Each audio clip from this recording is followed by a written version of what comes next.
Bonjour à tous, ravi de vous retrouver pour une nouvelle édition de Sénat 360. Voici les titres. Les questions d'actualité au gouvernement, c'est à suivre en direct et en exclusivité sur notre antenne. Parmi les thèmes abordés, le contrôle des chômeurs, les manifestations et le climat social ou encore la francophonie. Nicolas Sarkozy en garde à vue, l'ancien président est entendu dans le cadre de l'enquête sur des soupçons de financement libyen de la campagne présidentielle de 2007. C'est la première fois qu'il est convoqué pour cette affaire. Les réactions au Sénat dans un instant. La loi sur la protection des données arrive en examen au Sénat. En plein scandale Facebook aux États-Unis, le réseau social est accusé d'avoir fourni des milliers de données personnelles à une société chargée de faire la campagne de Donald Trump. Les explications à suivre. Et je vous rappelle que vous pouvez réagir à cette émission sur Twitter avec le hashtag Sénat360. Pour m'accompagner aujourd'hui, on retrouvera Saveria Rojek en direct de la salle des conférences et Quentin Calmet, le multiplex, c'est tout de suite.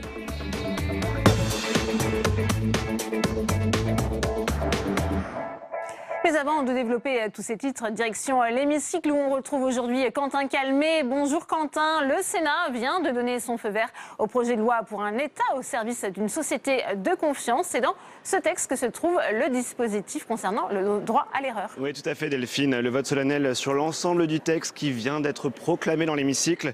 Le projet de loi qui instaure un droit à l'erreur est donc adopté par 207 voix pour et 19 voix contre. Je vous le rappelle, les sénateurs ont ajouté plusieurs mesures lors de l'examen de ce texte la semaine dernière. Il sera possible de faire valoir ce droit à l'erreur auprès de l'administration fiscale, mais aussi, et ce grâce à la Haute Assemblée, auprès des collectivités locales, du droit européen ou encore auprès de la sécurité sociale. Mais sur le reste, le texte a été dénoncé comme fourre-tout, car avec des mesures sur l'éolien, sur le financement des lieux de culte, sur également le référencement des représentants des cultes comme lobby, eh bien on est donc très loin du droit à l'erreur, mais plus dans des mesures d'ajustement administratif. Merci à vous Quentin pour toutes ces précisions. On continue notre multiplex avec vous Saveria Rojek en direct de la salle des conférences. À vos côtés, Benjamin Griveaux, le porte-parole du gouvernement. Absolument. Bonjour Benjamin Griveaux. Bonjour. Merci de répondre à nos questions. Avant de parler bien sûr du reste de l'actualité, une réaction à la garde à vue de Nicolas Sarkozy. Garde à vue toujours en cours depuis 8 heures maintenant. Quand il y a une garde à vue surtout d'un ancien président de la République, c'est qu'il y a des éléments. Moi je n'ai pas pour vocation à commenter une affaire judiciaire qui est en cours, donc je ne le ferai pas. Je me réjouis simplement d'une chose, c'est que ce matin, j'ai entendu beaucoup de responsables des Républicains notamment appeler au respect de la présomption d'innocence.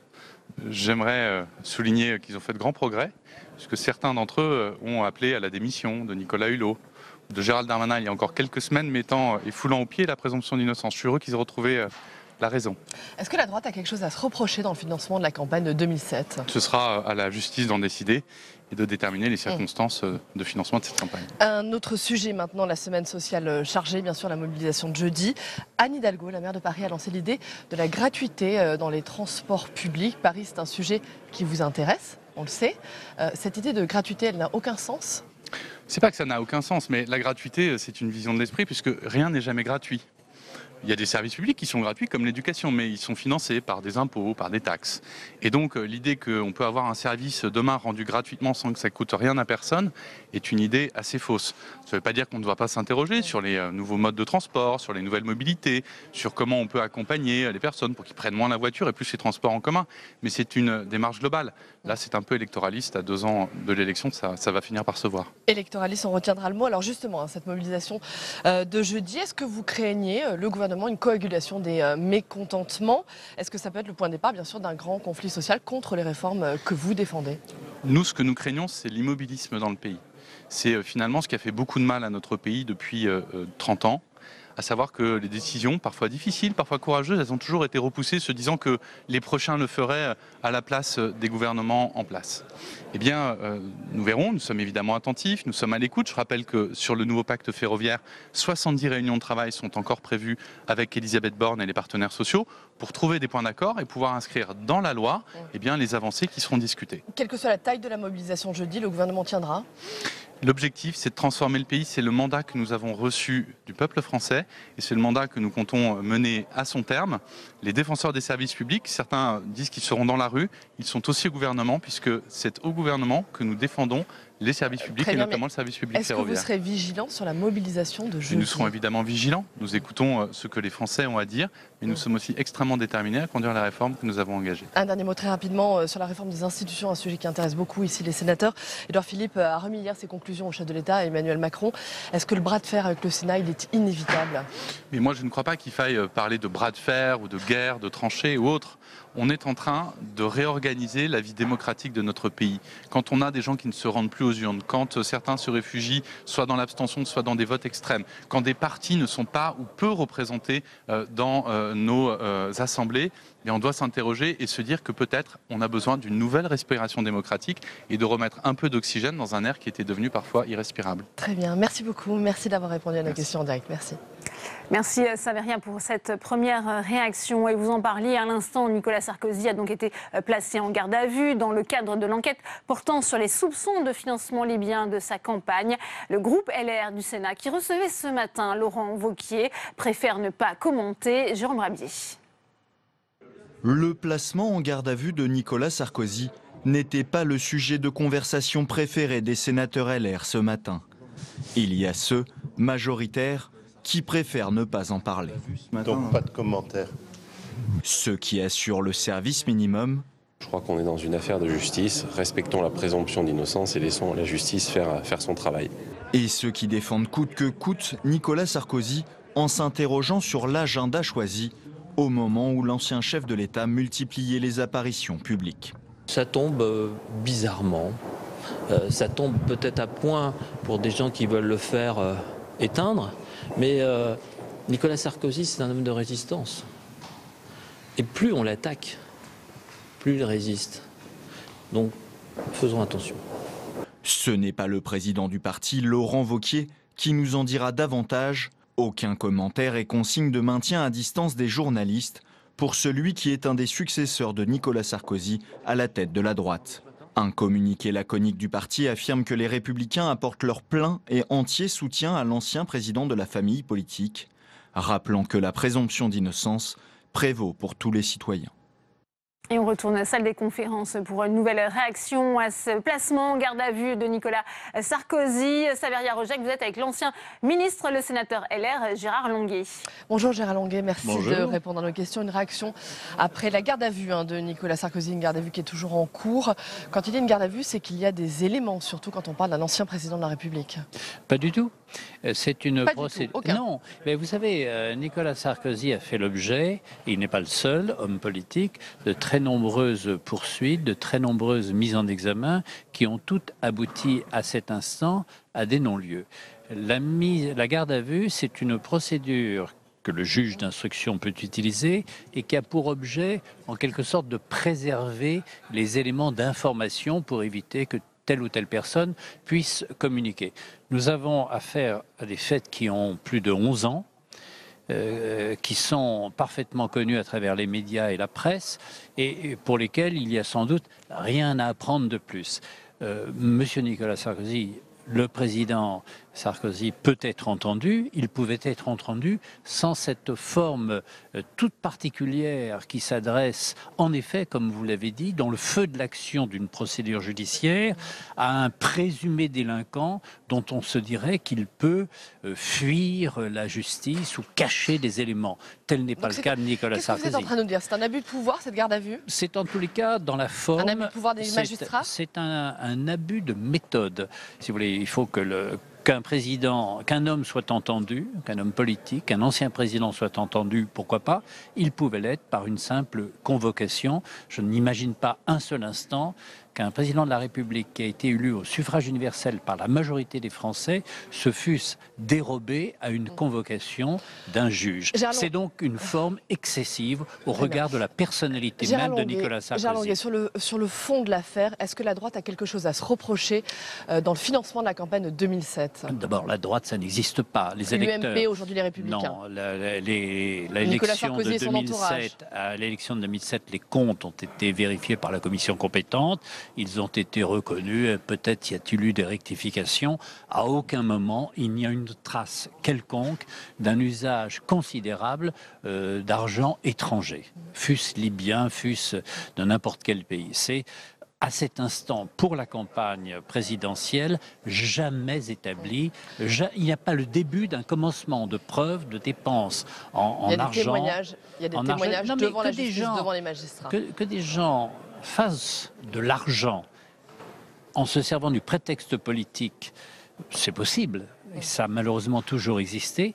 Mais en l'espèce, concernant la campagne de Nicolas Sarkozy, rien n'a été démontré puisque les comptes ont été approuvés par l'autorité compétente. Vous êtes choqué par le traitement réservé aujourd'hui à un ancien président? Je suis complètement choqué parce que c'est un ancien président, mais c'est le président des Français. C'est-à-dire qu'une majorité de Français, à un moment donné, en 2007, s'est exprimée pour lui. Mais aujourd'hui, il est injusticiable comme les autres. Il est injusticiable comme les autres, et justement, il a le droit au même respect que les autres. Un particulier pour une affaire qui a plus de 11 ans, et pour laquelle, à aucun moment, la personne ne va se dérober à la justice, ne relève pas de la garde à vue. Très bien, je vous remercie. Merci beaucoup, Gérard Longuet, d'avoir répondu à nos questions. Merci. Merci à vous, Saveria. La copie du gouvernement sur la réforme des institutions prend forme. Ce matin, le Premier ministre Édouard Philippe a tenu à rassurer les parlementaires. Le nombre d'amendements ne sera pas limité, mais encadré. Nelson Géten. C'est une mesure qui agite le Parlement depuis une quinzaine de jours. Le gouvernement envisagerait de réduire le nombre d'amendements. Ce matin, le Premier ministre Édouard Philippe a souhaité tempérer. L'idée, c'est de faire en sorte que le débat parlementaire soit plus efficace. On ne limitera pas le nombre d'amendements. Les parlementaires y sont attachés. Mais on va l'encadrer. On va encadrer la procédure parlementaire. On va proposer d'encadrer la procédure parlementaire pour que ce soit plus efficace. Rendre le vote de la loi plus efficace donc, mais pour l'opposition, ce ne sont pas les parlementaires qui rallongent le processus législatif. Ça n'est pas vrai que ça rallonge le débat parlementaire. Ce qui rallonge, c'est souvent le fait que les décrets et la mise en œuvre de ces lois ne suivent pas. Donc que l'exécutif fasse bien son boulot, et dans tous les régimes démocratiques, ce n'est pas à l'exécutif de fixer l'encadrement du Parlement. Concrètement, le gouvernement abandonnerait le fait de limiter le nombre d'amendements, mais souhaiterait mieux encadrer le processus législatif. Pas de quoi rassurer pour autant les groupes minoritaires au Sénat. Dans le fait qu'il n'ait plus parlé du contingentement du droit d'amendement ne veut pas dire qu'il ne veuille plus l'insérer dans un projet de loi constitutionnel. Donc nos inquiétudes sont identiques aujourd'hui à ce qu'elles étaient hier. Une règle du jeu législatif qui pourrait être modifiée dès cet été, dans le cadre de la réforme institutionnelle voulue par le président de la République. Première réunion de groupe des sénateurs socialistes depuis l'élection d'Olivier Faure à la tête du parti. Les socialistes revigorés après avoir remporté la législative partielle de Haute-Garonne. Flora Sauvage. Arrivé largement en tête du vote des militants pour l'élection du premier secrétaire du PS, Olivier Faure va avoir la lourde tâche de reconstruire un navire en perdition. Et il flotte ce matin à la réunion de groupe au Sénat comme un petit air de renouveau. Il y en a qui annonçaient la fin du Parti socialiste, puis on s'aperçoit qu'il y a eu un grand débat un soir à la télévision, et puis un vote extrêmement responsable qui place Olivier Faure à la tête du Parti socialiste. Il faut s'en féliciter. Disons que nous commençons à rassembler les conditions pour pouvoir en remonter. Après la présidentielle, catastrophique pour le candidat socialiste, le résultat de ce vote doit être le début de la renaissance du parti, aux yeux du président du groupe au Sénat, Patrick Kanner. Au mois de mai et juin dernier, nous étions plutôt en soins intensifs. Nous sommes passés dans une phase de réanimation et je pense que nous commençons à voir peut-être la convalescence. Mais la convalescence, ce n'est pas la totale guérison, ça n'est qu'une étape. Chacun peut se dire, oui, l'élection de la Haute-Garonne est un bon signe. Oui, c'est un bon signe. Mais soyons très très prudents, je pense qu'il y a encore beaucoup de travail pour reconquérir le cœur des Français. Mais pour reconquérir le cœur des Français, Olivier Faure va d'abord devoir réunir sa propre famille. J'attends une vraie action à la fois de rassemblement, mais ça je pense que c'est en cours, mais aussi une position claire vis-à-vis du gouvernement et surtout dynamiser notre parti pour préparer les élections européennes qui sont extrêmement importantes, mais aussi et surtout les élections municipales. En attendant les européennes en 2019 et les municipales en 2020, le Parti socialiste a rendez-vous les 7 et 8 avril à Aubervilliers pour son prochain congrès autour du nouveau premier secrétaire. Et on retrouve Saveria Rojek avec le sénateur socialiste de la Haute-Saône, Jérôme Durin, pour une réaction à cette élection d'Olivier Faure. Bonjour Jérôme Durin, merci Bonjour. de répondre à nos questions. La reconstruction de la maison socialiste, elle est en marche et en bonne marche désormais avec Olivier Faure. je ne sais pas si elle est en marche, c'est peut-être pas l'expression adaptée, en tout cas, elle est en bonne voie et je crois qu'elle se fera dès jeudi dans la rue d'ailleurs pour ceux qui iront, parce que les Français ont compris qu'il y avait peut-être eu erreur sur la marchandise avec le président Macron et ses promesses et qu'il faut une offre de gauche. D'accord, je suis absolument navrée mais je suis obligée de vous couper parce que la séance des questions d'actualité vient de commencer, donc nous allons tout de suite rejoindre l'hémicycle. D'accord. Merci Saveria, effectivement en direction de l'hémicycle pour la séance de questions d'actualité. On se retrouve juste après pour le décryptage et les réactions. L'une des valeurs essentielles du Sénat, le respect des uns des autres, respectera son temps et veillera dans cette journée internationale de la francophonie à choisir les meilleurs mots de la langue française pour cette séance.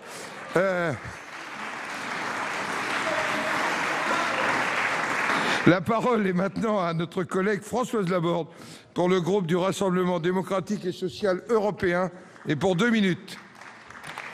Merci Monsieur le Président. La question du groupe RDSE porte, Monsieur le Premier ministre, sur les offensives conduites par ceux qui tentent de diviser les Français en propageant une vision du monde communautariste, accusant de tous les maux les valeurs fondamentales de notre République, la liberté, l'égalité, la fraternité, sans oublier la laïcité. Notre groupe tient à faire une mise au point après la publication aujourd'hui de l'appel de 100 personnalités contre la volonté séparatiste de certains mouvements islamistes. La liberté d'expression subit des attaques incessantes et croissantes, en particulier sur les réseaux sociaux. Ces derniers jours, des associations laïques sont la cible d'activistes sur les médias comme Wikipédia, Twitter ou Facebook. La gouvernance de ces supports est dépassée par ces attaques d'un nouveau genre face auxquelles nous sommes démunis. Ne nous y trompons pas. Ce sont des tentatives pour déstabiliser notre modèle républicain et diviser nos concitoyens en jouant sur les difficultés qu'ils traversent au quotidien. C'est pourquoi le RDSE veut rappeler combien il est attaché aux valeurs de notre République. Oui, la liberté est la même pour chacun dans notre pays. Oui, l'égalité entre tous, femmes ou hommes, est la loi. Oui, la fraternité est un pilier de notre République fait d'humanisme et d'universalisme. Oui, la laïcité est le sentiment et le ciment de ces principes républicains, tout comme la loi de 1905, qui instaure la neutralité de l'État et sépare son organisation de celle des cultes. Bien que les intégristes de tous bords tentent de discréditer la laïcité, nous rappelons qu'elle ne stigmatise aucune religion, aucun croyant, aucun non-croyant, et qu'elle garantit l'égalité de traitement de tous nos concitoyens. Face aux offensives qui se multiplient, nous devons rester vigilants et déterminants. C'est pourquoi je vous demande comment vous comptez, Monsieur le Ministre, repousser ces nouvelles formes d'activisme communautariste et préserver notre démocratie. Je vous remercie. Pour vous répondre, la parole est à Monsieur le Premier ministre. Monsieur le Président, Mesdames et Messieurs les sénateurs, Madame la sénatrice, vous m'interrogez et avant de poser votre question, vous formulez toute une série d'affirmations, presque une litanie. S'agissant de la laïcité, mais qui prennent plus la forme d'un credo.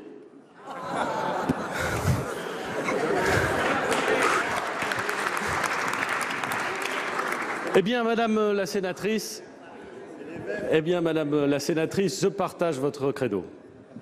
Je crois comme vous que la laïcité est intimement imbriquée désormais dans les valeurs de la République. Et je pense que nous devons la défendre, nous devons l'expliquer. Nous devons expliquer à ceux qui doutent encore de son sens ou à ceux qui souhaitent le remettre en cause, à ceux qui font mine de l'ignorer, quel est un principe de liberté, quel est un principe de neutralité, neutralité absolue de toute personne dépositaire de l'autorité publique et liberté de tout citoyen qui peut croire ou ne pas croire et exercer librement son culte. Nous y sommes, vous l'avez dit, Madame la sénatrice, extrêmement attachés et nous devons la défendre. Le gouvernement, j'ai eu l'occasion d'en préciser les contours, a formulé, à l'occasion d'un comité interministériel qui se déroulait à Lille, un ensemble de mesures pour lutter et prévenir prévenir et lutter contre la radicalisation. Mais dans la question que vous avez posée, vous avez insisté sur les réseaux sociaux. Et je voudrais y revenir de façon peut-être un peu plus spécifique. Car il y a quelque chose, Madame la sénatrice, de profondément choquant à accepter le dispositif juridique qui est encore celui qui prévaut en France à l'heure où nous parlons. Il est hérité des années 2000 et il fait une différence fondamentale entre les éditeurs d'un côté et les hébergeurs de l'autre. Si, sur le site d'un journal, quelqu'un ici, non pardon, par nature pas quelqu'un ici, mais quelqu'un rédigeait un commentaire qui viendrait enfreindre, par exemple, un certain nombre de lois qui proscrivent, par exemple, l'expression d'opinions antisémites ou racistes. Directement, le directeur de la publication verrait sa responsabilité pénale engagée. La même expression sur un réseau social passe parce que l'hébergeur n'a pas la responsabilité d'un éditeur.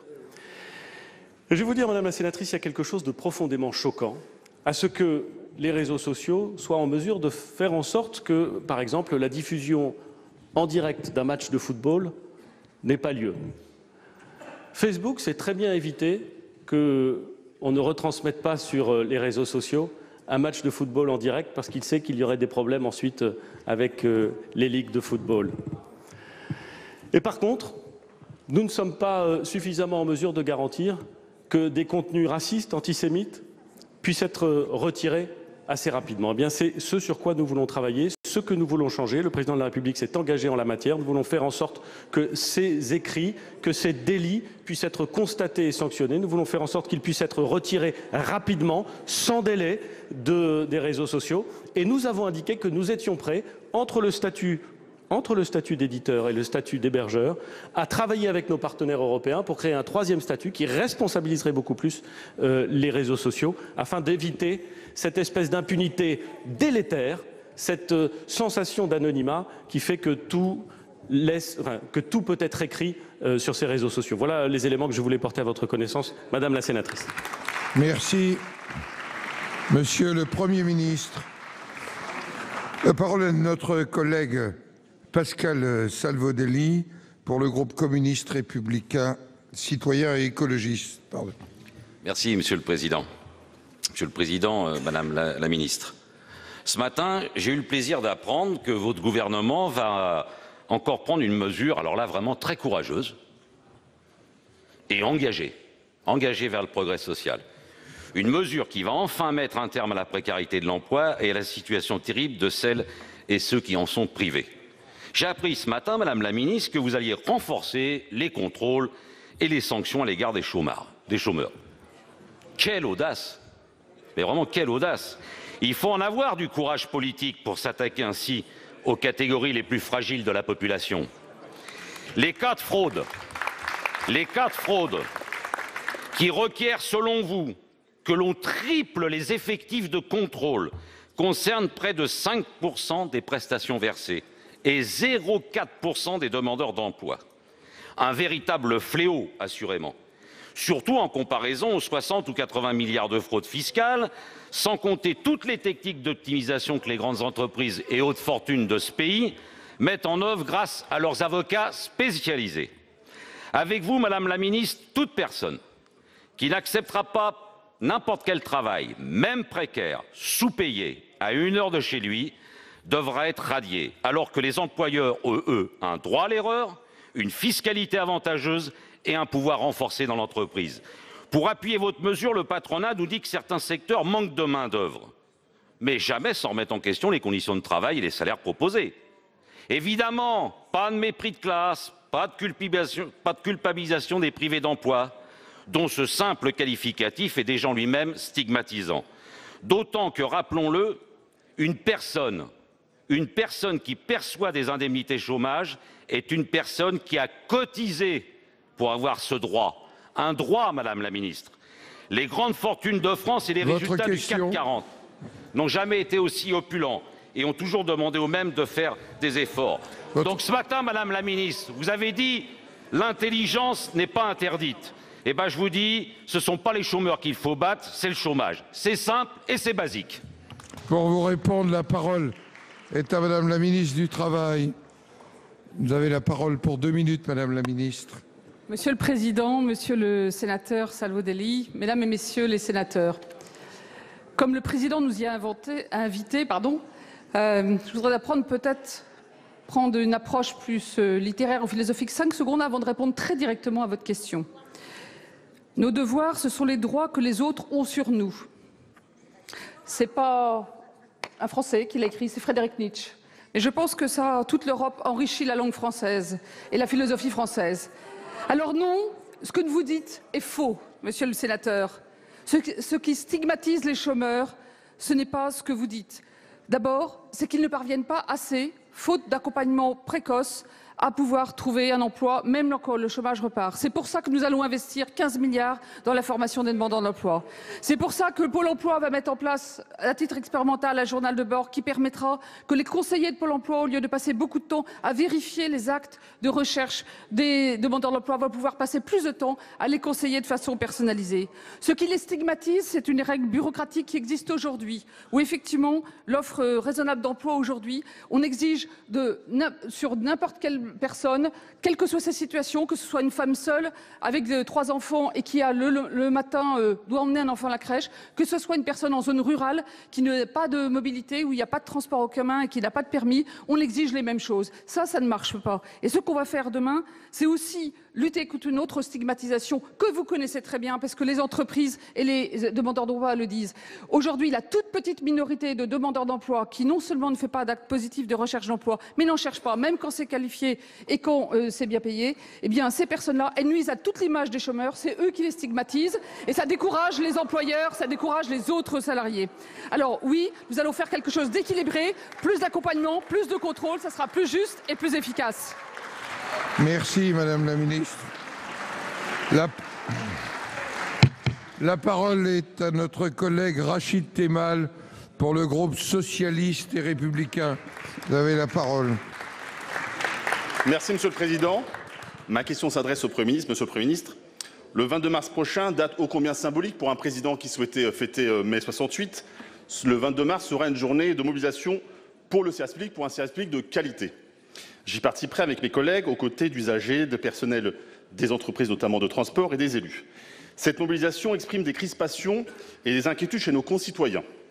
Les mesures annoncées sont notamment dues à votre gouvernement qui y contribue largement. Sur le pouvoir d'achat, la baisse des APL, à la hausse de la CSG pour les retraités et les fonctionnaires, en passant par la baisse drastique des emplois aidés, sans parler évidemment des mesures sur l'ISF et la flat tax qui fait que pour certains, il y a une hausse, mais certains seulement, de plus de 5 milliards d'euros par an de leur pouvoir d'achat. Votre gouvernement est celui qui fait de la solidarité inversée des classes populaires aux classes les plus aisées sa marque de fabrique. Sans oublier également la question des services publics, avec comme symbole la SNCF, son risque de privatisation et d'abandon des lignes dites secondaires. Sans oublier également l'hôpital public, les EHPAD ou encore les fermetures de classes, notamment en milieu rural, malgré les phrases et les réponses lénifiantes semaine après semaine du ministre de l'Éducation. Monsieur le Premier ministre, alors que l'économie française crée de plus en plus de richesses, et chacun peut s'en satisfaire, les Français ne peuvent entendre et comprendre votre refus de mieux répartir cette richesse. Alors, Monsieur le Premier ministre, ma question était celle-ci. Quelles sont les mesures que vous souhaitez mettre en place en faveur du pouvoir d'achat, et pas, bien évidemment, pour ceux qui sont propriétaires de yachts, mais également, quelles mesures mettez-vous en place en faveur des services publics? Je vous remercie. Pour vous répondre, la parole est à Monsieur le Premier ministre. Monsieur le Président, Mesdames et Messieurs les sénateurs, Monsieur le Sénateur, je vous remercie pour votre question pleine de nuances et parfaitement légitime. Je voudrais lui donner quelques éléments de réponse. Vous évoquez toute une série de sujets, d'inquiétudes, de préoccupations liées par exemple au fonctionnement de grands services publics, liées au fonctionnement de l'hôpital. Toutes questions qui manifestement sont apparues de façon quasiment spontanée depuis mai dernier, j'imagine. Vous connaissez et vous prenez au sérieux ces sujets, moi aussi.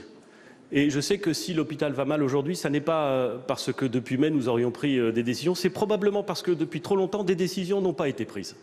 Et je vous le dis comme je le pense, monsieur le sénateur. Je me permets de vous faire observer que s'agissant de la SNCF, si la SNCF ne va pas bien aujourd'hui, ce n'est pas parce que nous avons pris des décisions contestables depuis mai, c'est probablement parce que des décisions importantes n'ont pas été prises dans les années précédentes. Et j'assume de vous dire ça, monsieur le sénateur. Je l'assume avec beaucoup de tranquillité. Je me permets du reste de vous faire observer, monsieur le sénateur, très tranquillement et en toute transparence, qu'un des éléments contre lequel les manifestants, je crois à l'appel d'un certain nombre d'organisations syndicales, vont manifester jeudi prochain, c'est l'ouverture et les conditions d'ouverture à la concurrence de la SNCF. Je me permets de vous faire observer, monsieur le sénateur, là aussi très tranquillement, que l'ouverture à la concurrence de la SNCF, elle ne date pas de mai, elle a été décidée à l'occasion du quinquennat précédent. C'est un fait. Et monsieur le sénateur, j'assume parfaitement que c'est une bonne décision, mais je suis un peu surpris quand des sénateurs ou des députés qui l'ont portée la critiquent aujourd'hui. Voilà, vous êtes cohérents, moi aussi. C'est tout. Sur les mesures de pouvoir d'achat, monsieur le sénateur, nous avons indiqué un certain nombre de mesures, je l'ai encore rappelé ce matin. Quand on ne veut pas les voir, on ne les voit pas. Mais les mesures de revalorisation du minimum vieillesse qui vont être effectives à partir du 1er avril prochain. Les mesures de revalorisation de l'allocation adulte handicapé qui seront effectives dès cette année, qui représentent une hausse considérable de cette allocation. La diminution de la taxe d'habitation pour 80% des Français à hauteur d'un tiers, elle est considérable.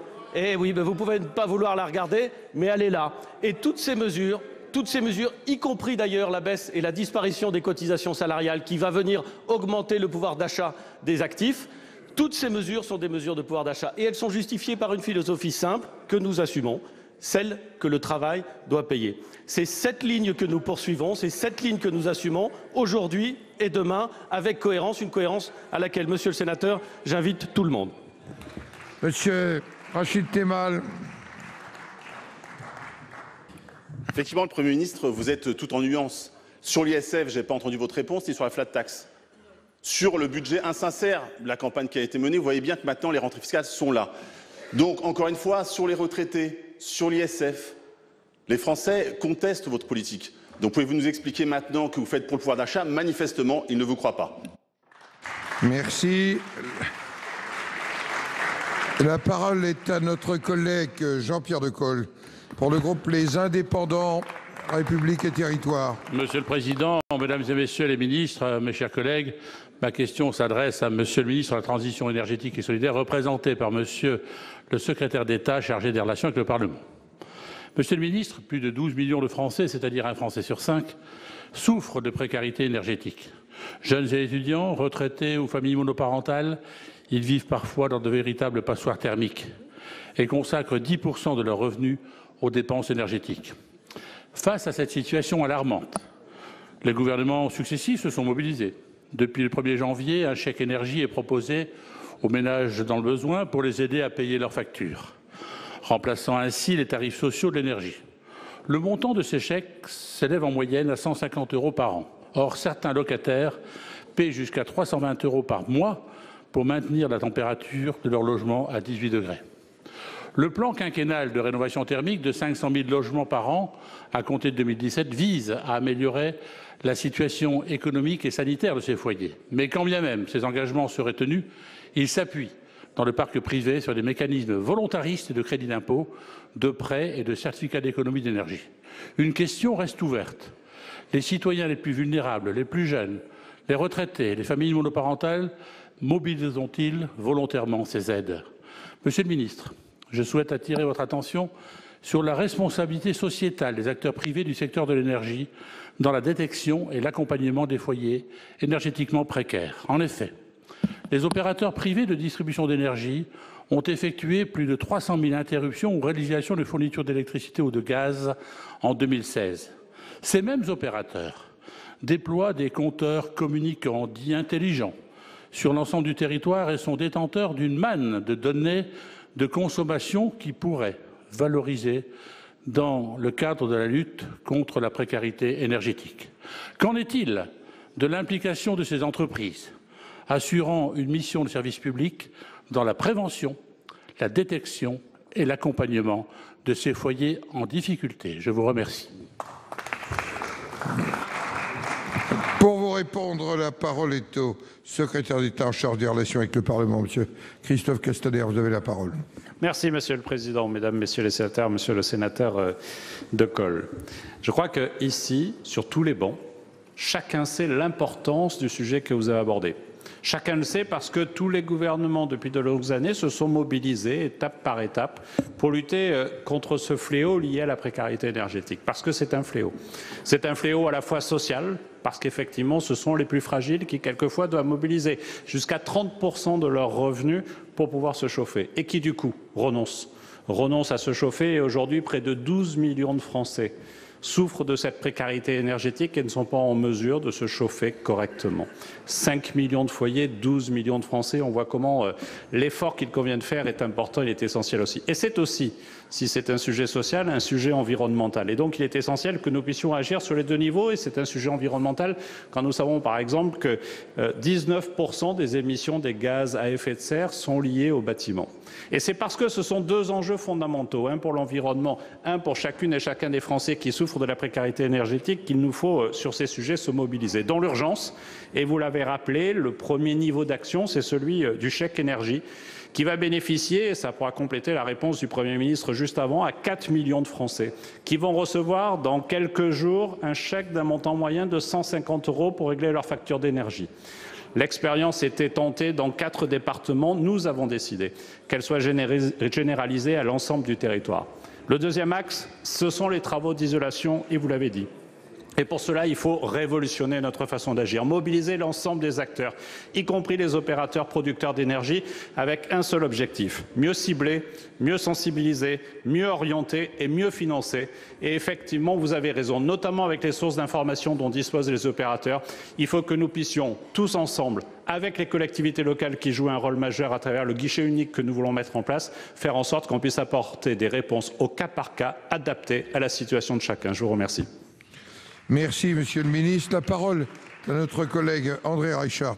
Pour le groupe Les Républicains, vous avez la parole.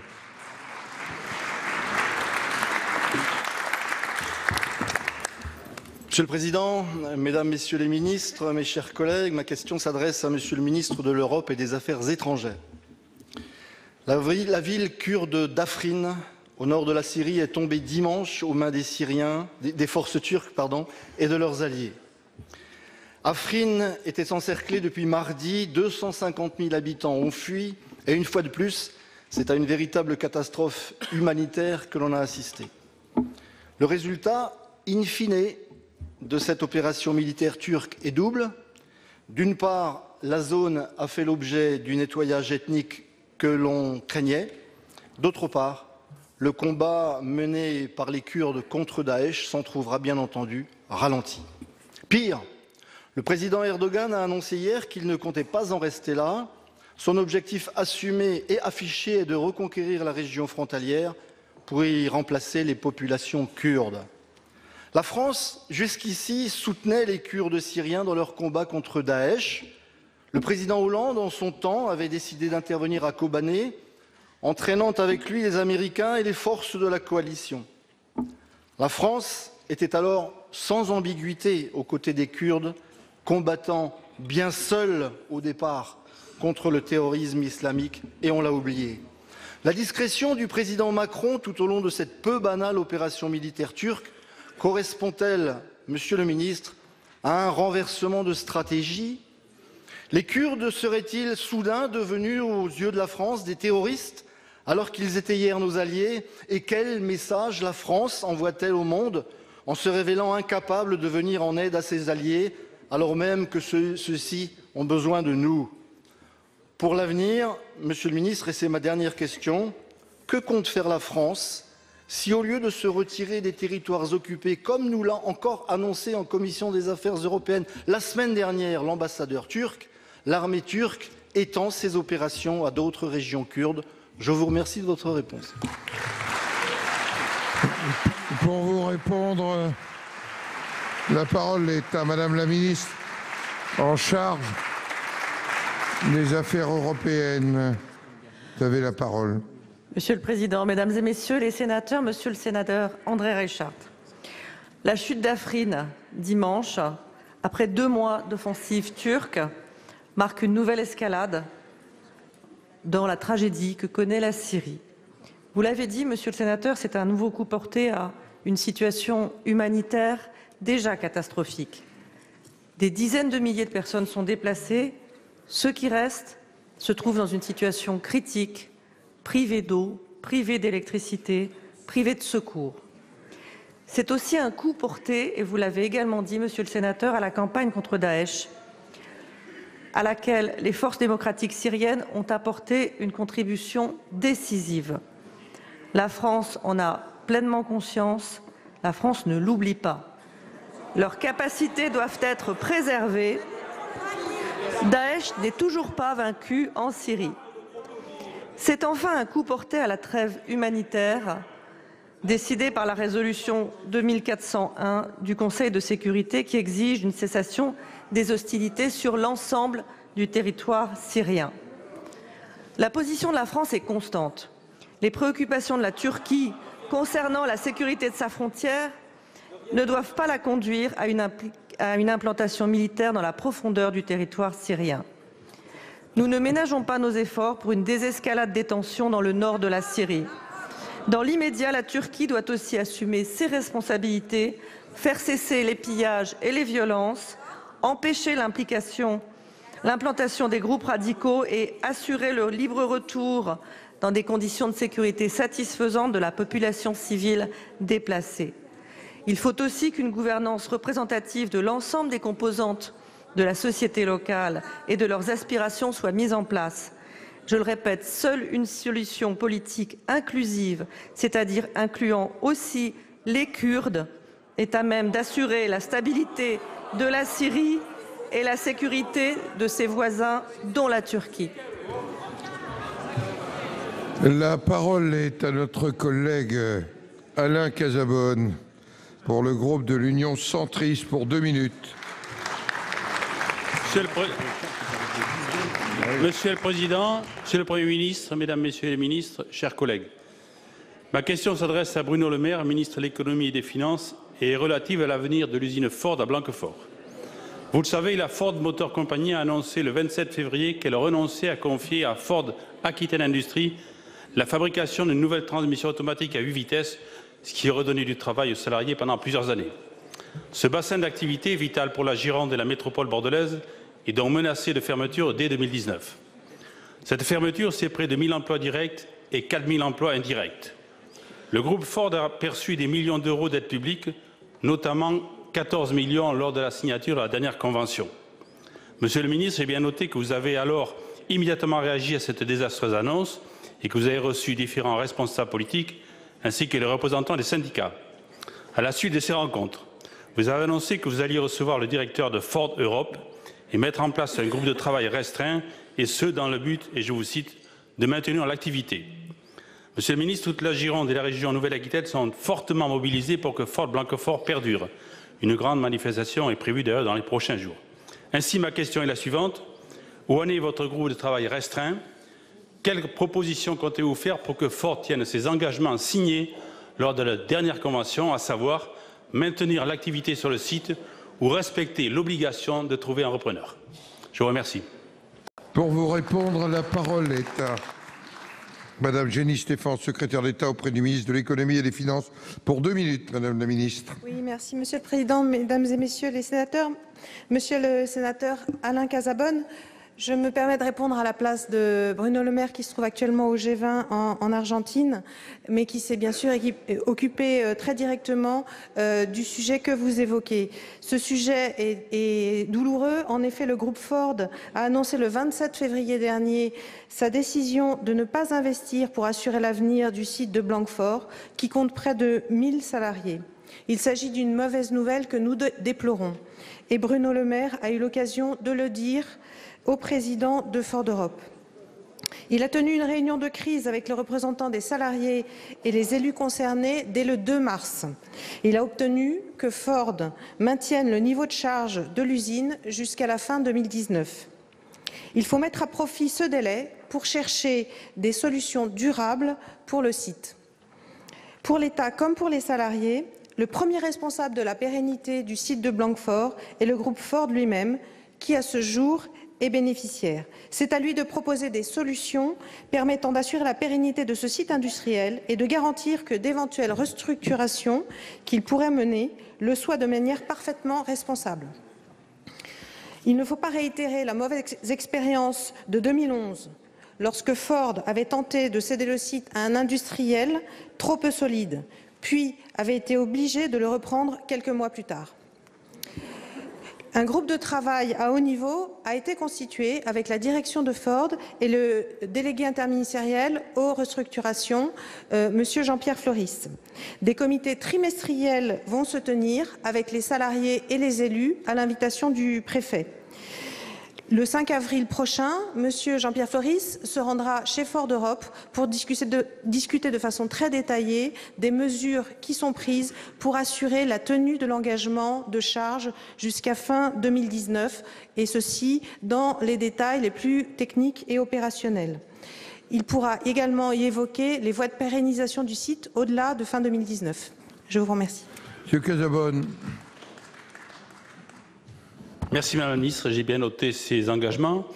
Je crois qu'il est important, sans jeu de mots, de donner un geste fort à ces entreprises qui viennent ici s'installer, créer des emplois, c'est bien.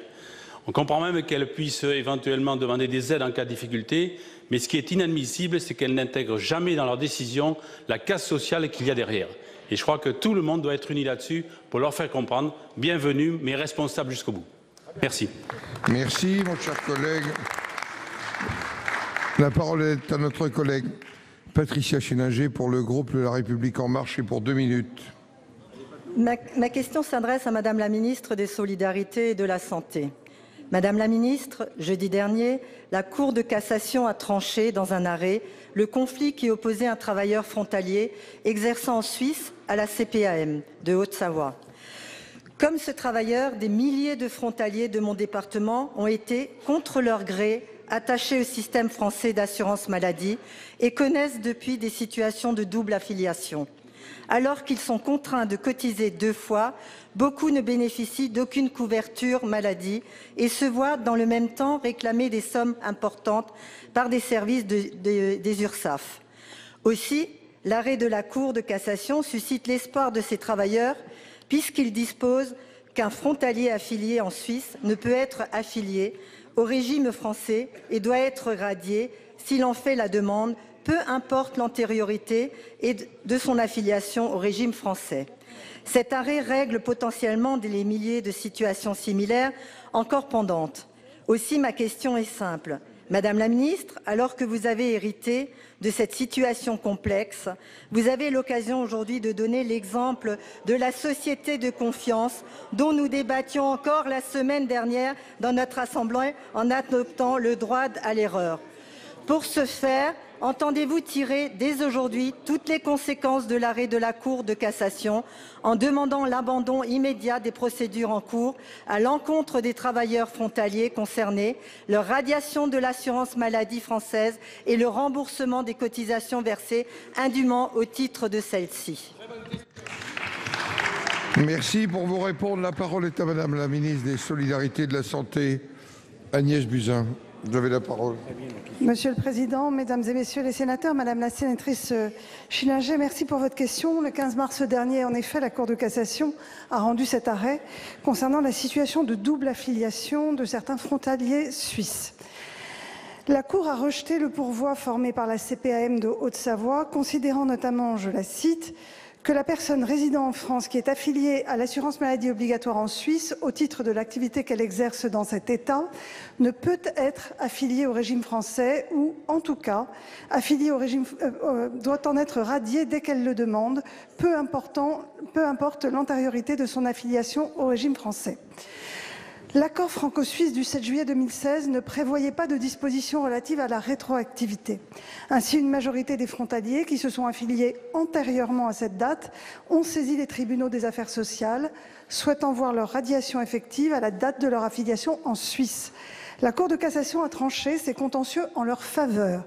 À ce jour, 9 789 recours sont en instance auprès des tribunaux des affaires de sécurité sociale, dont 9 708 au TAS de Mulhouse et 75 devant les cours d'appel. Afin de solder cette situation et souhaitant rassurer l'ensemble des frontaliers, les autorités compétentes françaises vont demander à la Caisse nationale d'assurance maladie et à l'Agence centrale des organismes de sécurité sociale de prendre en compte la décision de la Cour de cassation en reconnaissant la radiation à la date d'affiliation en Suisse, en restituant les cotisations sociales perçues sur la période considérée et en abandonnant les mises en demeure auprès des frontaliers qui ne s'étaient pas acquittés de leurs cotisations. Comme vous le constatez, Madame la sénatrice, l'État s'engage et l'État assume. Je vous remercie. Merci. Madame Schillinger. C'est une très bonne nouvelle, Madame la Ministre. Je tiens vraiment à saluer votre pragmatisme. Et enfin, ce sera la fin pour les frontaliers de ce calvaire qui durait depuis quelques mois. Bravo. Merci.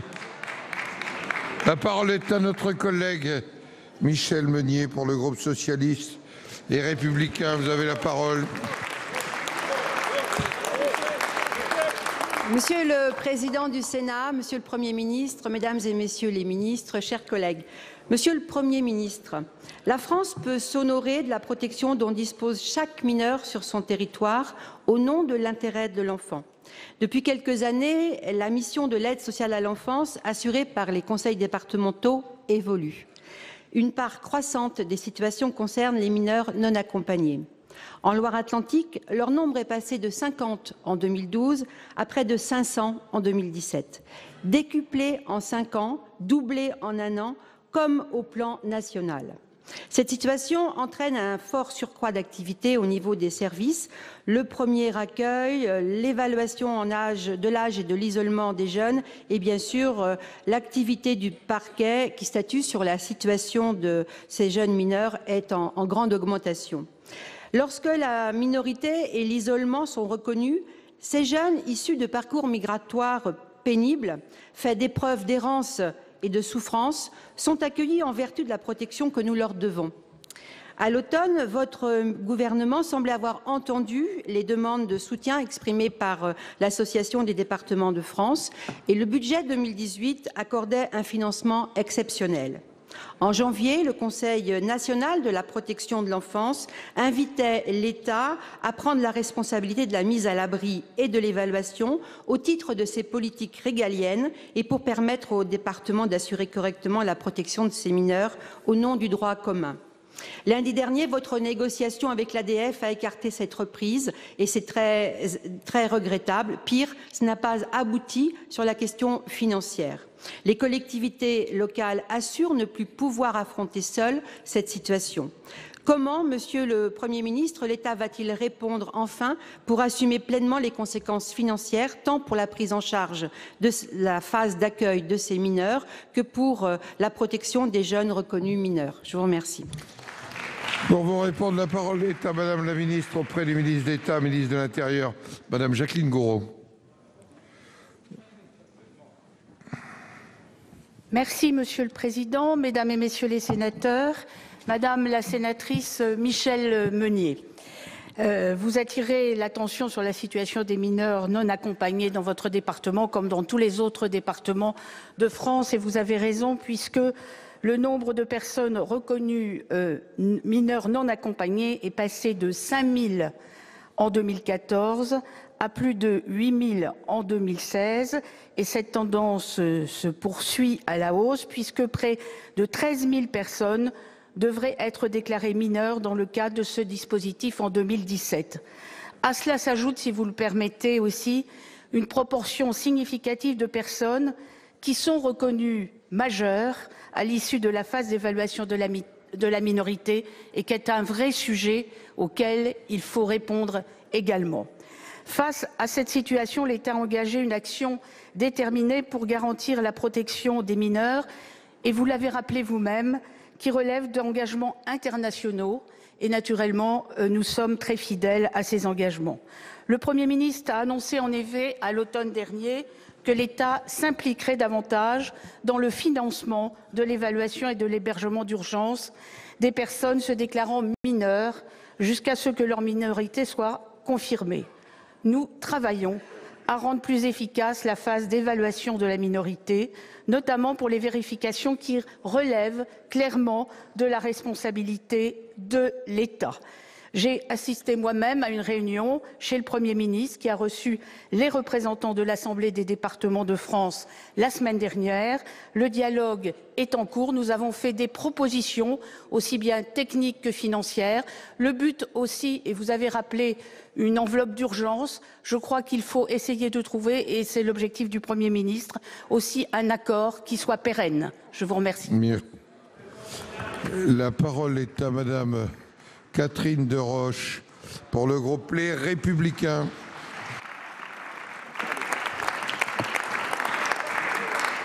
Merci, Monsieur le Président. Ma question s'adresse à Madame la ministre de la Santé. Madame la ministre, vous avez suspendu le volet financier du règlement arbitral pour les chirurgiens dentistes décidé par Marisol Touraine et devant le front de protestation des praticiens libéraux, vous avez demandé que de nouvelles négociations conventionnelles soient ouvertes. Lors du PLFSS, nous avons approuvé ces décisions et nous avons soutenu. Or, il semblerait que les négociations tardent et prennent du retard. Donc, pouvez-vous nous dire si elles peuvent aboutir à une convention dans des délais raisonnables, mais à une convention qui soit vraiment autour d'un consensus pour une médecine bucco-dentaire de qualité pour les Français et notamment d'un cadre de régulation qui associe la prévention et l'innovation. Pour vous répondre, la parole est à la ministre des Solidarités et de la Santé, Madame Agnès Buzyn. Oui, Monsieur le Président, Mesdames et Messieurs les sénateurs, Madame la sénatrice Catherine Deroche. À la suite de l'arrêt des négociations sur la Convention nationale des chirurgiens dentistes, une procédure d'arbitrage avait été mise en œuvre en 2017. Ce règlement arbitral cristallisait les tensions des différents syndicats libéraux. Aussi, j'ai souhaité le suspendre à mon arrivée au ministère. Notre impératif est avant tout de répondre aux besoins légitimes des Français en matière de santé, de prévention et d'accès aux soins. En matière de santé et de prévention, les maladies bucco-dentaires peuvent favoriser l'apparition, la progression ou la gravité de certaines maladies générales. Il est donc important que les chirurgiens dentistes s'intègrent mieux dans le parcours de soins et les parcours de santé, en lien avec les autres professionnels de santé, et que les soins conservateurs soient revalorisés. En matière d'accès aux soins, nous nous devons de mettre en œuvre la promesse du Président de la République, le reste à charge zéro concernant les prothèses dentaires. Et donc, les négociations sont en cours avec la profession des chirurgiens dentistes dans le cadre de la négociation conventionnelle. Cela ne pourra pas se faire sans un dialogue constructif. Il prend un certain temps, mais il avance. En concertation avec les 3 syndicats représentatifs, ces négociations conventionnelles ont été réouvertes cette année avec 3 objectifs principaux: l'accès financier aux soins, le développement de la prévention et une attention particulière aux besoins des publics les plus fragiles. Il est primordial de responsabiliser l'ensemble des acteurs afin de parvenir à diminuer le reste à charge sur les prothèses dentaires tout en valorisant le travail de prévention primaire et secondaire des chirurgiens dentistes. Les évolutions à venir modifieront durablement, nous le souhaitons, la pratique des soins dentaires en France dans l'intérêt des patients et des professionnels. Je vous remercie. Madame Deroche. Merci Madame la Ministre, j'entends votre engagement concernant la prévention et aussi l'innovation, mais c'est vrai que le reste à charge sur les prothèses dentaires, qui est une promesse du président Macron pour 2022, c'est inscrit dès maintenant dans la négociation, dès 2018, dans la négociation conventionnelle. Alors certes, les prothèses, c'est un sujet important, mais souvent la prothèse n'est que l'aboutissement d'un parcours préventif inefficace, et c'est ce que demandent aussi les professionnels de santé en chirurgie dentaire. L'association optique audioprothèse prothèse est très réductrice pour des chirurgiens dentistes qui sont garants de la santé buccale et, vous l'avez dit, d'une santé générale des patients. Donc il y a 2 points que nous souhaitons. Nous ne souhaitons pas que ça instaure, parce que c'est une crainte qui existe et on l'entend dans tous les départements, mes collègues me l'ont dit, nous ne souhaitons pas que s'instaure un système ou un marché low cost, comme c'est le cas en Espagne. Nous ne souhaitons pas que le reste à charge soit une usine à gaz dont l'administration a parfois le secret. Et nous souhaitons que les professionnels de santé, qu'ils soient libéraux ou hospitaliers, et quelle que soit leur spécialité, soient vraiment entendus et que vous les écoutiez, car en effet, ce sont eux qui exercent cette profession et il en va aussi d'un maillage territorial équilibré sur le territoire. Merci. Très bonne question. La parole est à notre collègue Nathalie Goulet pour le groupe de l'Union centriste. Oui. Vous avez la parole. Monsieur le Président, Monsieur le Premier ministre, Mesdames, Messieurs les ministres, mes chers collègues, ma question s'adresse à Monsieur le ministre de l'Intérieur. Le Président de la République a annoncé récemment qu'il comptait reprendre le dossier de l'organisation de l'islam en France. Le 14 mai prochain commenceront les célébrations du Ramadan. Et à cette occasion, plusieurs centaines d'imams, psalmodieurs, récitatrices arrivent du monde entier en France. Certains avec des conventions, certains uniquement avec des visas de tourisme. Et donc, ma question est assez simple. Je crois que c'est Madame Gourault qui va me répondre, Madame la Ministre. Ma question est assez simple. Quelles sont les dispositions que vous avez prises pour vous assurer que ces 300, 350, 400 personnes qui arrivent sur le territoire pour renforcer les dispositifs dispose à la fois d'une bonne connaissance de la langue française et aussi des principes fondamentaux de notre République? Je vous remercie. Pour vous répondre, la parole est à la ministre auprès du ministre d'État, Madame Gourault. Merci, Monsieur le Président, Mesdames et Messieurs les sénateurs. Madame la sénatrice Nathalie Goulet, je sais combien vous êtes attachée à ces questions et je me souviens comment, dès 2015, vous aviez demandé ici au Sénat une mission d'information sur l'organisation, la place et le financement de l'islam dans notre pays. Effectivement, la France accueille tous les ans des imams qui sont formés souvent dans les pays du Maghreb. Bien sûr, cet accueil devient de plus en plus important quand c'est la période du Ramadan.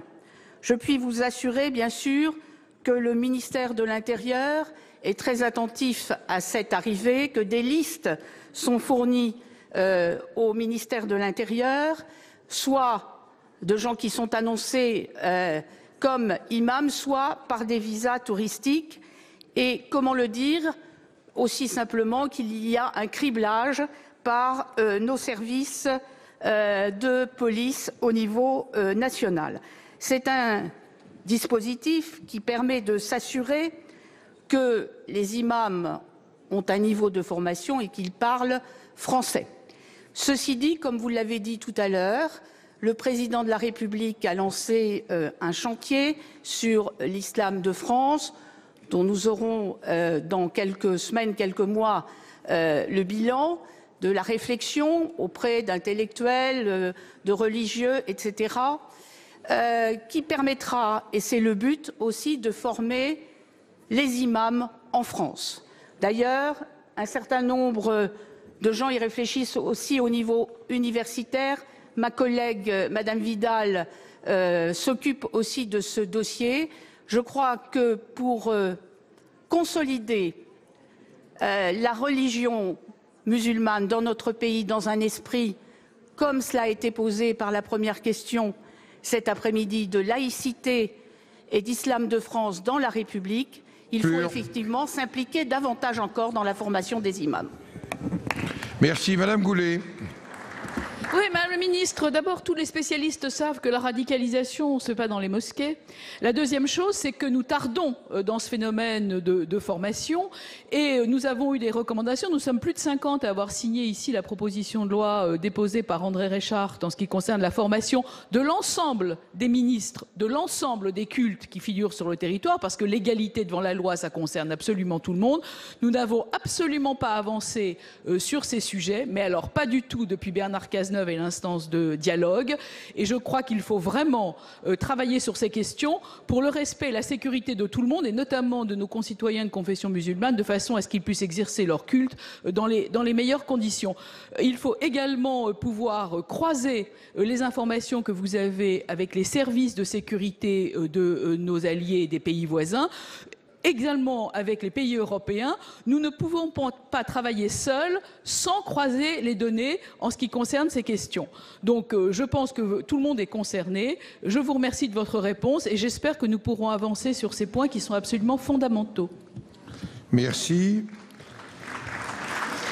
La parole est maintenant à notre collègue Frédéric Marchand pour le groupe de La République En Marche. Ma question s'adresse à Monsieur Jacques Mézard, ministre de la Cohésion des Territoires. Monsieur le Président, Monsieur le Ministre, mes chers collègues, la politique de la ville, c'est 40 années de combat et de mobilisation. La politique de la ville, ce sont des moyens de l'État spécifiques dans les quartiers dits prioritaires pour réduire les inégalités sociales entre les territoires.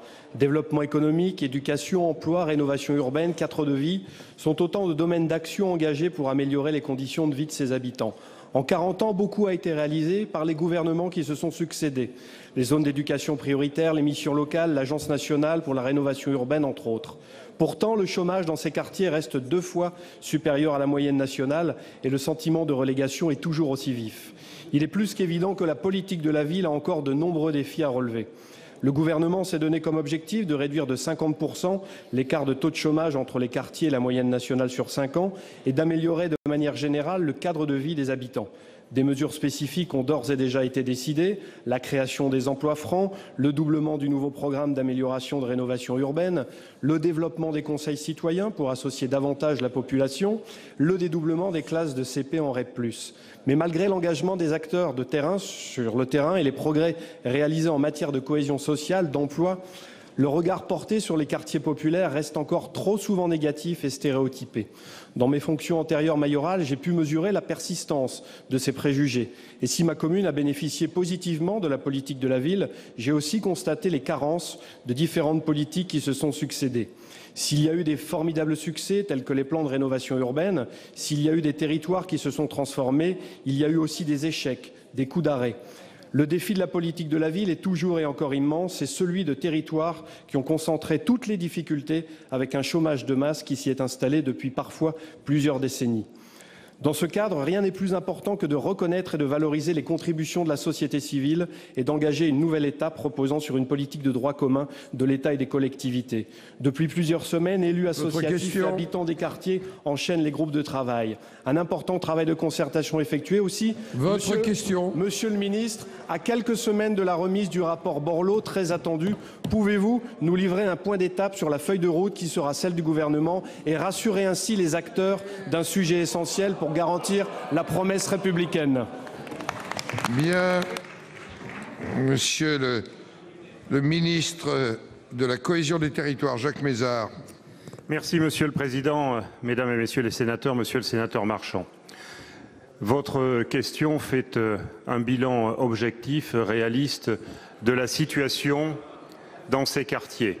Ce que je voudrais dire de manière liminaire, c'est qu'il ne faut en aucun cas opposer les différents territoires. Nous avons dans ce pays un certain nombre de territoires qui ont des difficultés particulières, que ce soit les quartiers politiques de la ville, que ce soit certains territoires ruraux, que ce soit certaines villes moyennes. Il ne s'agit pas d'entrer dans une concurrence les uns contre les autres par rapport aux mesures que nous devons mettre en place pour lutter contre ce décrochage qui ne remonte pas à quelques mois, mais qui est le résultat de plusieurs décennies d'évolution sociétale, d'évolution aussi économique. Par rapport à cette situation, le gouvernement a pris un certain nombre de décisions dès la fin 2017, vous les avez rappelées, donc je ne vais pas les reprendre.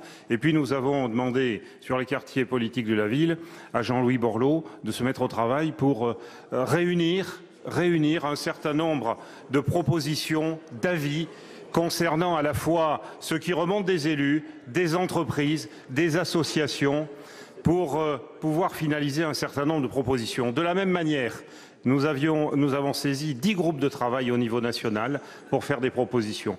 Aujourd'hui, nous sommes à une phase d'étape et nous n'avons pas, dans cette phase d'étape, à prendre des décisions.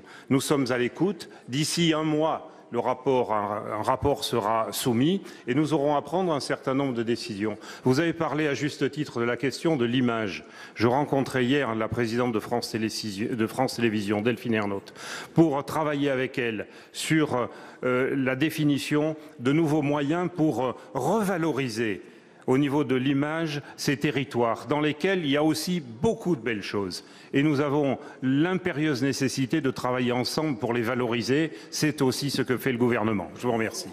Merci. La parole est maintenant à notre collègue Patrick Chaize pour le groupe Les Républicains. Monsieur le Président, Monsieur le Ministre, mes chers collègues, l'État, l'ARCEP et les opérateurs ont su, avec l'appui des collectivités et de leurs associations, sortir par le haut de la problématique de la couverture mobile. Vous le remarquerez, Monsieur le Ministre, quand les choses sont bien, je l'ai dit. Mais s'agissant de la desserte fixe, c'est le chemin inverse que le gouvernement semble prendre petit à petit. Vous aviez pourtant annoncé à la fin du mois de juillet que le besoin financier nécessaire à la poursuite du déploiement du FTTH par les réseaux d'initiative publique serait de l'ordre de 1,5 milliard d'euros. Il y avait matière à poursuivre le plan France Très Haut Débit qui est jusqu'alors une vraie réussite unanimement reconnue. Or, depuis cette annonce, je dois le dire, ces engagements budgétaires tardent à se concrétiser. Plus inquiétant même, les signaux concrets envoyés vont à l'encontre de celle-ci. Je citerai le rapport de l'IGF qui apparaît très en retrait, la fermeture en catimini du guichet France Très Haut Débit, sans discussion ni information préalable, et pas de réponse au courrier pourtant adressé à votre ministère. Le lancement de la MEL sans autre alternative possible, l'absence de soutien à la proposition de loi visant à sécuriser les déploiements FTTH publics et privés, malgré un vote unanime du Sénat, et la refonte annoncée de l'offre de montée en débit. Loin de la cohésion des territoires, on s'oriente vers une France à deux vitesses, celle qui aura accès au plan France Très Haut Débit et celle qui n'aura que le plan France PRM MED. Aussi, je souhaite savoir, Monsieur le Ministre, sous quel délai et dans quelles conditions financières et avec quelles limitations de montage juridique et technologique vous allez rouvrir le plan en vue d'assurer la réalisation des objectifs de déploiement auxquels le gouvernement a déclaré pleinement souscrire. Je vous remercie. Pour vous répondre, la parole est au secrétaire d'État en charge du numérique, Monsieur Mounir Mahjoubi. Vous avez la parole, Monsieur le Ministre. Monsieur le Président, Mesdames et Messieurs les sénateurs, Monsieur le sénateur Patrick Chaize, le Président de la République l'a rappelé dès les premiers jours. La couverture nationale numérique est un enjeu essentiel. Elle est aujourd'hui le premier accès aux services économiques, aux services publics, aux services d'information, aux services de formation, aux services de communication et bientôt de santé. Face à cette révolution, aucun territoire ne peut être exclu. C'était son engagement, ça a été l'engagement de notre gouvernement. Et face à cela, une méthode qui a été rappelée par le Premier ministre et que nous portons avec M. Mézard et avec M. Julien de Normandie. Sur le mobile, vous l'avez rappelé, un changement de paradigme, je n'y reviens pas, vous l'avez rappelé, nous avions l'occasion, au moment de l'attribution de ces nouvelles licences, soit de penser simplement au budget public, au budget de l'État, soit de penser à la fois au budget de l'État et en même temps à l'accélération du déploiement. Et vous l'avez rappelé, cet accord va permettre un surinvestissement de plus de 3 milliards d'euros des opérateurs dans les prochaines années qui nous permettront de tenir ces objectifs.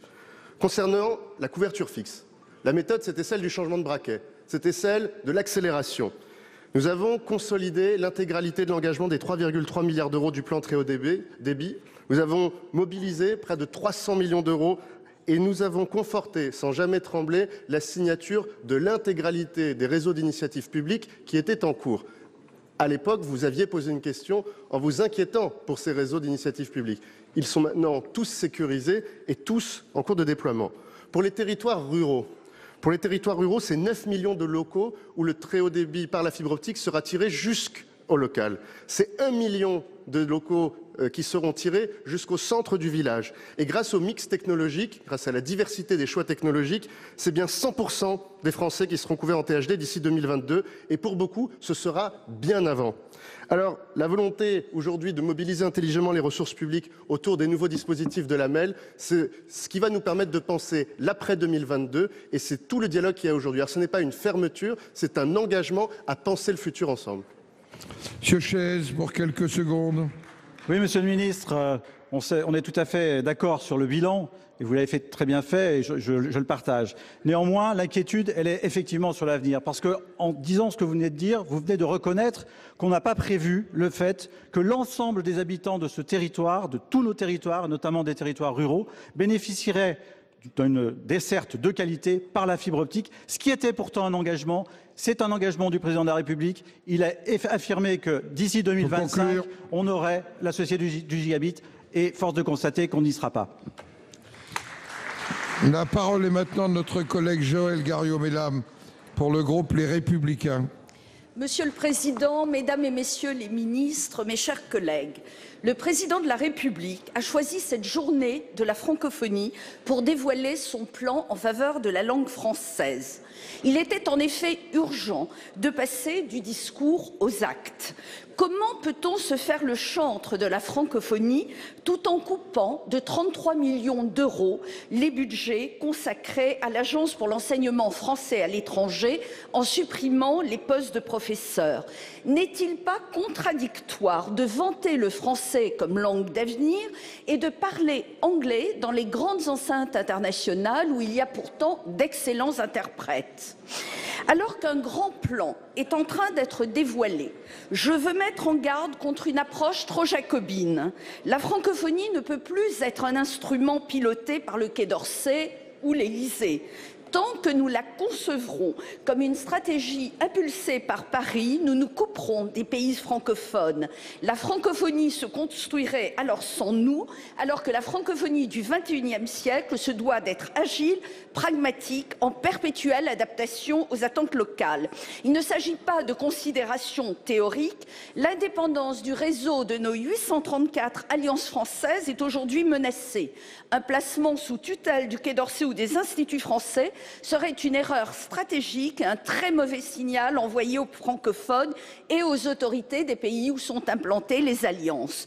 Le français doit sortir des sphères académiques pour redevenir la langue des secteurs d'avenir, créateur d'emplois, pour mobiliser l'énergie des jeunes et leur offrir de nouvelles opportunités à l'international. J'avais suggéré la création d'un volontariat international d'enseignement en français très nécessaire. Le grand plan pour le français du gouvernement concrétisera-t-il enfin cette demande?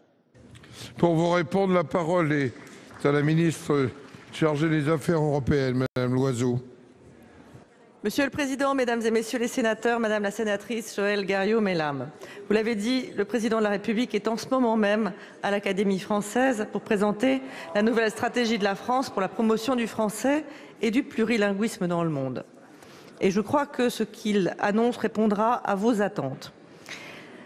Je voudrais, en cette journée internationale de la francophonie, vous confirmer l'engagement du gouvernement pour faire de la promotion de la langue française l'un des grands enjeux de ce quinquennat. Le français est parlé aujourd'hui par près de 300 millions de locuteurs dans le monde. Il pourrait l'être par plus de 700 millions en 2050. Il faut en tirer toutes les conséquences. Le français est un atout majeur de la France dans la mondialisation. C'est aussi un bien commun au-delà des frontières hexagonales.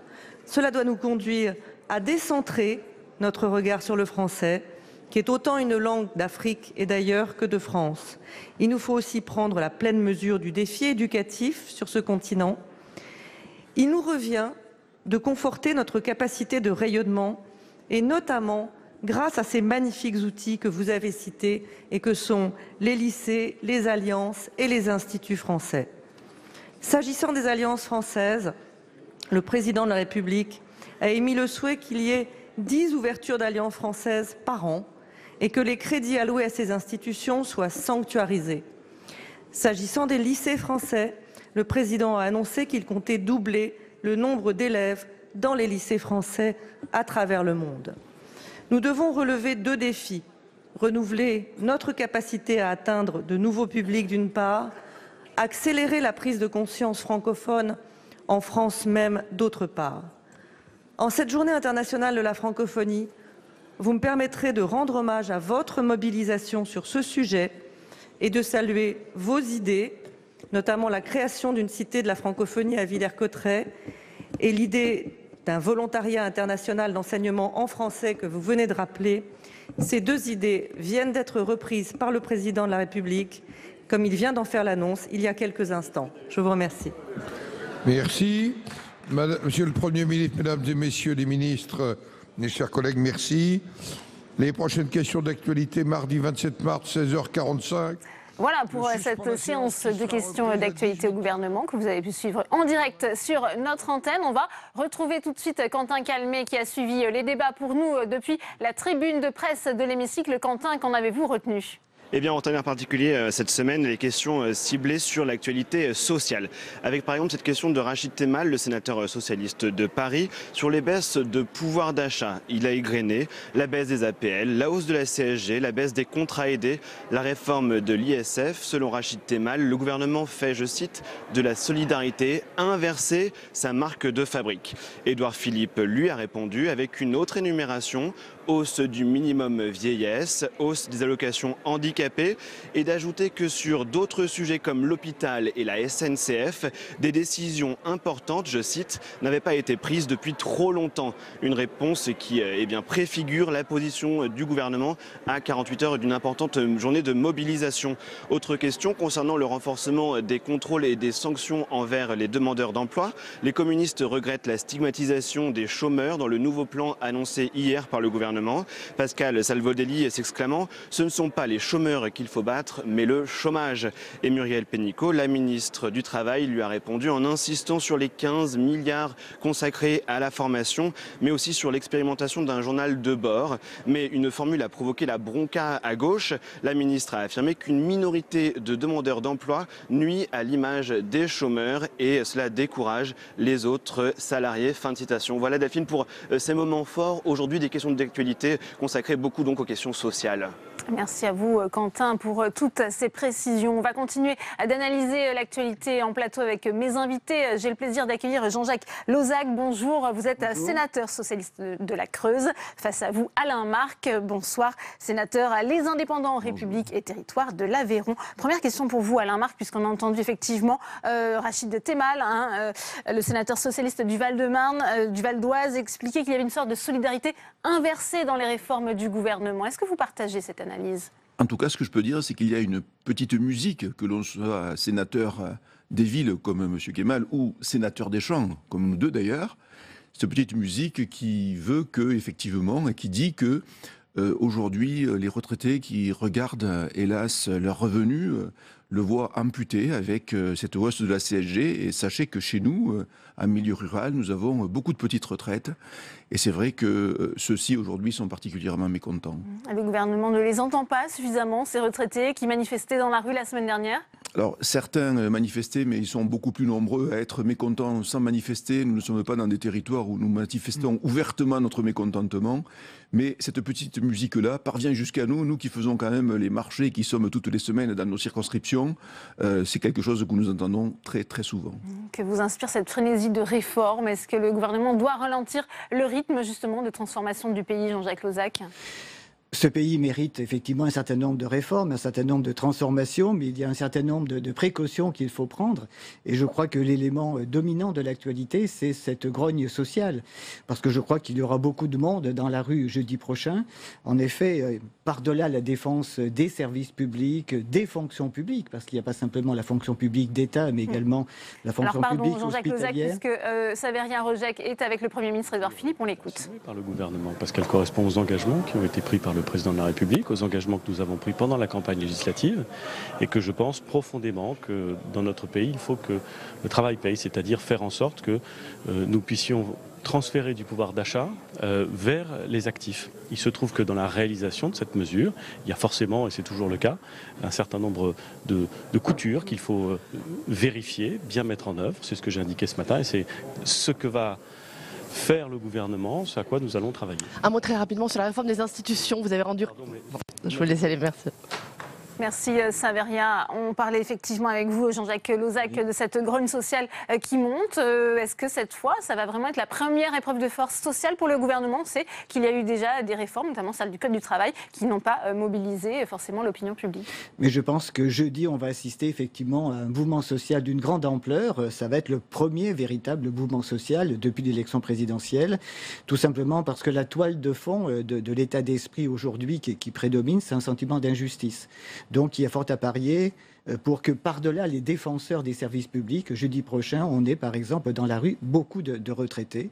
Les chiffres parlent d'eux-mêmes. D'un côté, on prélève environ 4,5 milliards d'euros avec l'augmentation de la CSG sur les retraités, et de l'autre, à travers la fiscalité, on fait un cadeau à peu près identique, c'est-à-dire 5 milliards d'euros. Pour le gouvernement, eh bien, cette hausse de la CSG pour les retraités sera compensée par la suppression totale de la taxe d'habitation. Là, le gouvernement ne fait pas assez de pédagogie pour expliquer son action, Alain Marc? Je pense que le gouvernement ne fait pas suffisamment de pédagogie.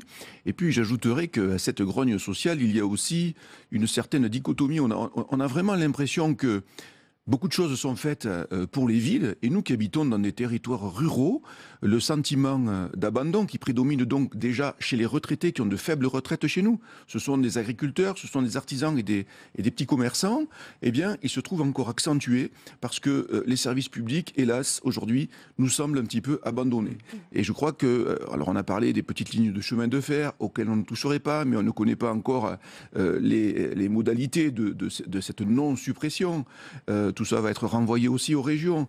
Tout ça n'est pas très clair. Et quand c'est pas clair, eh bien écoutez, les gens se font du souci, ils ont raison d'être inquiets, et je crois que demain, il faudra que le gouvernement soit beaucoup plus clair dans ce qu'il annonce. C'est pourtant un ancien sénateur, votre ancien collègue Jacques Mézard, qui a été choisi justement comme ministre de cette cohésion rurale. Il ne porte pas suffisamment haut la voix des territoires dans ce gouvernement, selon vous, Jean-Jacques Lozach? Écoutez, il assume ses responsabilités au sein d'un gouvernement, mais il est bien évident que c'est le président de la République et aussi le Premier ministre qui fixe la ligne. Et si aujourd'hui on dit que l'image du président de la République, c'est trop souvent l'image d'un président des métropoles, ça n'est pas tout à fait contraire à la réalité. Je crois qu'on attend effectivement une politique beaucoup plus ambitieuse en matière d'aménagement du territoire. Je partage ce que vient de dire mon collègue à l'instant. On aurait pu rajouter par exemple les inquiétudes qui concernent la réduction de la vitesse, 80 km/h, pas du tout perçue de la même manière dans les grandes villes, les grandes métropoles et puis sur nos espaces ruraux, ou bien encore la préparation de la rentrée scolaire. Il y a beaucoup de départements qui ont signé ce qu'on appelle des protocoles scolaires, des conventions de ruralité et éducation nationale. On ne sait pas comment on va sortir de ce genre de situation au cours des années qui viennent. Oui, sur la réduction de la vitesse à 80 km/h, on sait effectivement que la grogne monte notamment à des territoires ruraux. La grogne monte. Alors moi je suis aussi, il se trouve que je suis président de la commission des routes du conseil départemental de l'Aveyron. Nous avons 6000 km de routes. Franchement, il y a des routes où on ne peut même pas arriver à 60 à l'heure tellement, effectivement, elles ont des virages et il y a peu de circulation. Mais je trouve que la mesure est d'une grande bêtise. Pourquoi généraliser cela alors que l'on pouvait, avec le conseil départemental, avec la gendarmerie, repérer les endroits qui étaient accidentogènes et faire en sorte que cela soit limité à 80. Mais pour le reste, c'est, me semble-t-il, une idiotie que de le généraliser. Pourquoi ? Parce que les ruraux vont encore perdre du temps à côté de la hausse du gasoil qui les impacte notoirement. Il va y avoir ça en plus et je crois que cela participe de ce sentiment un petit peu d'abandon. On prend des mesures. Ces mesures-là, elles n'étaient pas prévues par le président Macron. Et je voudrais ajouter quelque chose. On dit aujourd'hui, le président Macron a été élu. Beaucoup de gens ont voté le président Macron pour ne pas voter Marine Le Pen. Le Pen, ils n'ont jamais eux-mêmes accédé et voulu l'intégralité du programme de M. Macron. Il n'y a pas de plébiscite de l'action d'Emmanuel Macron dans son élection. Vous ne voyez pas les choses comme ça, Jean-Jacques Lozach? On a beaucoup parlé du vote urbain en faveur d'Emmanuel Macron, mais je voudrais quand même rappeler qu'il a également eu un vote très important, très élevé, y compris au premier tour, sur les espaces ruraux. Donc il y a tout un ensemble d'attentes, tout un ensemble d'espoirs qui se sont fait jour à ce moment-là et auxquels il faut donner satisfaction à travers donc une politique de solidarité territoriale, une politique d'équilibre entre les villes et les campagnes. Bien, ça sera le prochain défi.